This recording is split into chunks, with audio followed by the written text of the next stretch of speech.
I first became interested in this research when I got my first job. I was in my 20s and suddenly I found myself making real adult money. And I wondered, okay, what can I do with this money to be happier?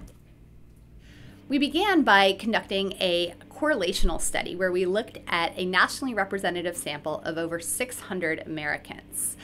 And we asked them to report how they spent their money each month. We found that individuals who reported spending more money on other people were happier, even when we controlled for their income.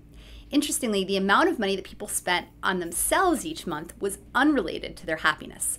All that mattered was how much they spent on others.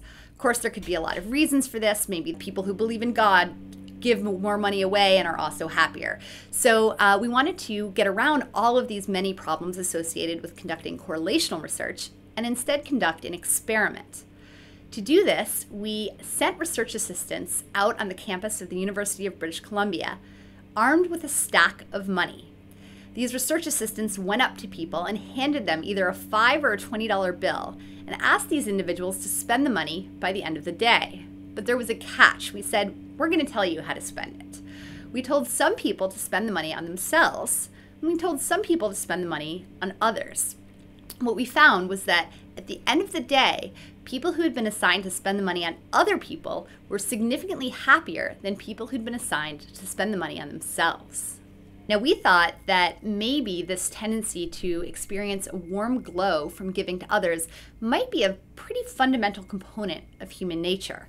If that's the case, we might be able to detect a kind of early version of this warm glow of giving, even among very young children.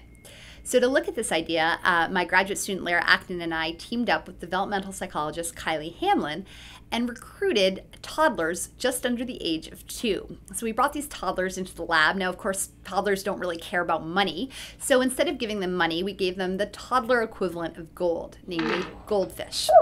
And they were very happy to get these treats. But then we said, hey, we want you to give some of these goldfish away to a little monkey puppet. Will you give one to Monkey? No. Yeah?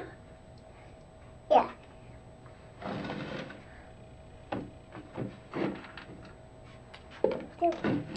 Ooh, yum, yum, yum, yum, yum.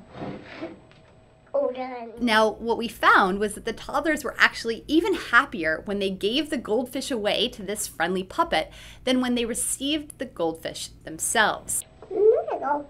What this research does is suggests that this tendency to experience joy from giving doesn't necessarily depend on having, a whole lifetime of socialization where you learn that giving is good. We can detect an early version of it even among very young children.